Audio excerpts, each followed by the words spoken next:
Hello everyone. Ako, blessed afternoon kasi kasama natin ngayon ang nag-iisa, Doc Dex Makalimpal. Hello po sa inyong lahat. Magandang umaga, tanghali, gabi o nung mga oras ninyo pinapanood dito. Doc, meron akong tanong dito sa market natin, dito sa industry natin. Ang daming mga namimeke, ang daming mga mislabeled, naglutatayong bias. Pag minsan yung parang mag-wonder ka na lang. Merong mga 100,000 and 500,000 milligrams.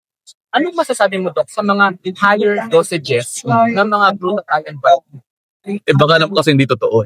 Bahari din kasi na sinasabi lang nila yon for marketing purposes. Pero kasi your body can only hold so much. Pangalawa, mahirap yung sasabihin mo, ganitong kataas. Tapos wala namang epekto. Kaya ngayon, yung mga pasyente, mukha silang naloloko. Kaya ang kinakailangan natin talaga, accountability. At saka syempre, dapat alam natin kung ano mismo yung laman yan. Kailangan din yung mga business owners, yung mga doktor, no? Dapat alam nyo rin kung ano yung laman mismo nung pinagtututurok nyo. Baka mamaya gaw-gaw lang pala yan. Sabihin natin 500,000, 100,000, 1 million units. Paano yung papasok sa katawan niya? Again, the body can only hold so much. Grabe, no, Doc? So kasi, isa pa sa mga nangyayari ngayon is, inject daw ng inject. Pag minsan kasi meron mga execution, hindi naman license. Yan din, nag-inject sila. Isa pa yan. Doc, ano masasabi mo? Aba, hindi dapat ganyan. Kasi nga alam mo pare, ay yung mga injectables, dapat licensed ka na IV therapist. Yes. Pangalawa, dapat may doktor ka dyan. Kasi kung wala kang doktor dyan, pagka nagkaroon ng problema yan, sinong mananagot? So, kasama dyan ang, syempre yung nag-inject. Yes. Kasama din dyan yung may-ari ng clinic. No? At saka sino pa, at yung iba pang mga accountable dyan. Isipin mo, kung hindi tama yung in-inject mo, kung mali yung pagkaka-inject mo, kung mali rin yung pinag-injectan mo, problema yan. Lalo na kung last touch ka. Lalo na kung last touch ka. Magkakakaso ka. Bukod sa magkakakaso din yung therapist mo. Yes. Magkakakaso din yung ikaw as business owner. Problema yan. Lalo na kung walang emergency protocol. Kung walang emergency protocol. Yun, kinakailangan meron ka rin emergency protocol. Kasi kung magkaroon ng allergic reaction yan dyan, ano ang gagawin mo? Kailangan alam mo rin. Oo. And ito ang pinakamatinding Doc.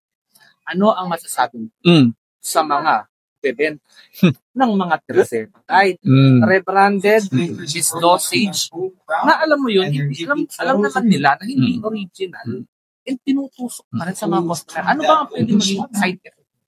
Napakarami po pwedeng maging side effect. Depende kung ano yung mismong laman nun.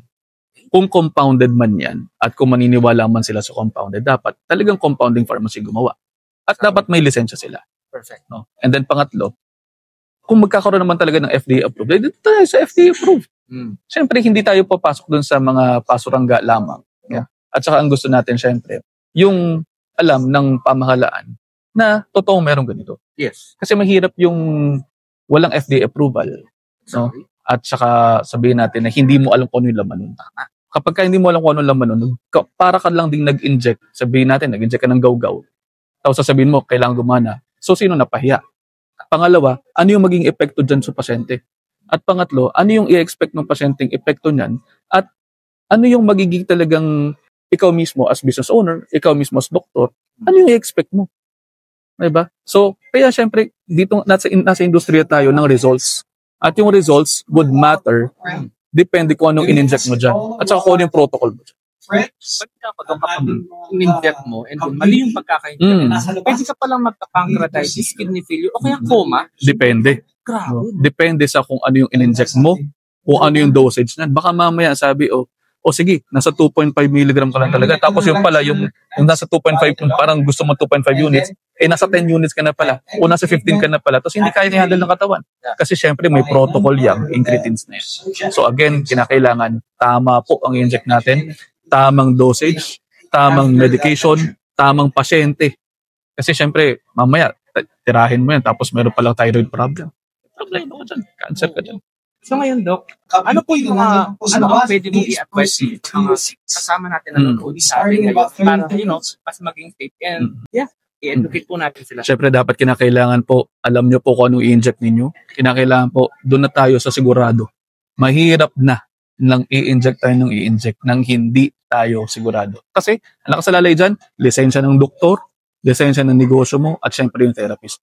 At kayo mismo, na mga nanonood dito, kinakailangan alam po ninyo ang ginagawa nyo sa mga negosyo. Ayun. guys, si Doc Dex na mismo ang nagsabi. So ngayon pa lang, sabihin ko sa inyo, ingat po kayo. Sabi nga natin pare, be safe than sorry. Exactly, boss. And eto pa, di ba? Okay lang naman na pinapayat ka, maganda. Okay lang naman na mayaman ka, pero dapat matalino ka, boss. Tama, oo. At saka, maraming pamamaraan na pagpapayat. Magka-cancer ka, papayat ka. Di ba? Magkasakit ka, papayat ka. Pero doon tayo sa pagiging healthy mo at payat. Okay. Perfect. Okay, ha? Thank you very much. Ayan, Doc Dex, the best. Ingat ka. Thank you, boss.